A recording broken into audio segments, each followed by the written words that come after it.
بسم الله الرحمن الرحيم.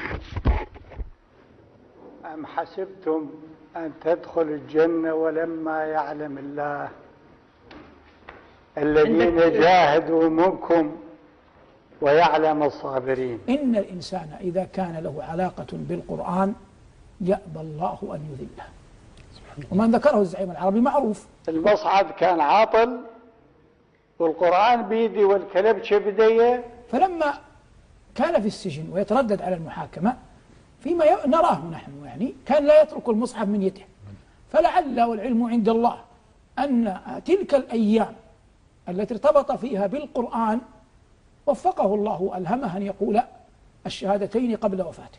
ومعلوم أنه ليس كل أحد يوفق أن ينطق بالشهادتين قبل وفاته، والأعمال بالخواتيم. الذي يتتبع صدام كل الأماكن اللي مسكوه فيها، اللي كان موجود فيها ومسكوه ودخلوا عليه ما لقوا فيها، ايش وجدوا؟ سجادة وقرآن وتفسير. أحسب أن الأمر شهادة في أمر رآه الكل الآن، ألا وهو أنه قتل على أيدي أعداء الله جل وعلا ما قتل على يد مسلم. وحقيقة لو لم يرد الله عز وجل به خيرا، ونحن لا نعرف نيته لكن نرجو له خيرا، لما وفق لقول هذه الكلمة، لاستعجم لسانه وعجز عن أن يقولها، أو لربما أيضا اشتغل بالرد على هؤلاء ومنابذتهم كما أرادوا هم أن يشغلوه عن الشهادة، لكن يأبى الله سبحانه وتعالى إلا أن ينطق بها ويشهد عليها الملايين في أصقاع الأرض. هذه أنا أعتقد والله أعلم أنها بشائر خير لهذا الرجل. شهد الرجل مات على لا إله إلا الله. ما معنى أن نسب الرجل ونلعنه ونحن نسمعه يقول لا إله إلا الله؟ من كان آخر كلامه لا إله إلا الله دخل الجنة. هذا صدام بين يديك شهده العالم قد نطق بها. طبعا كلكم رأيتم بقى الرئيس العراقي وهو يشنق والكلام ده، سبحان الله.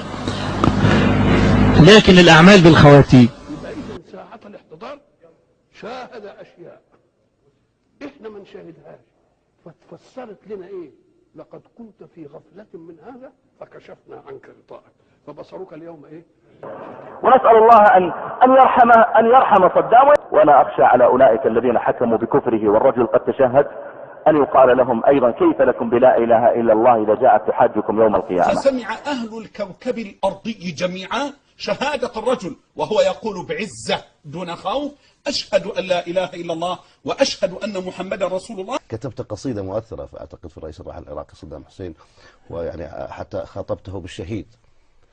والله أنا قلت أتمنى له الشهادة لأنه قال أشهد أن لا إله إلا الله ومحمد رسول الله. قبحا لهم ختموا الصلاة بمقتدى، وختمت قولك بالشهادة إذ علت، أرسلتها رعدا به أرعدتهم، وبه نفوس المؤمنين تباشرت تمت شهادتك، ورغم أنوفهم جلت وصحت باليقين تتوجت ودعك، وحورك أقبلت رادوك شرا فانتقلت لراحم.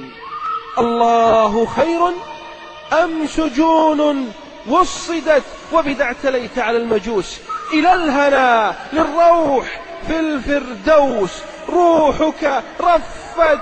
أبشر بما وعد الحبيب محمد، أبشر بما وعد الحبيب محمد، من كان آخره الشهادة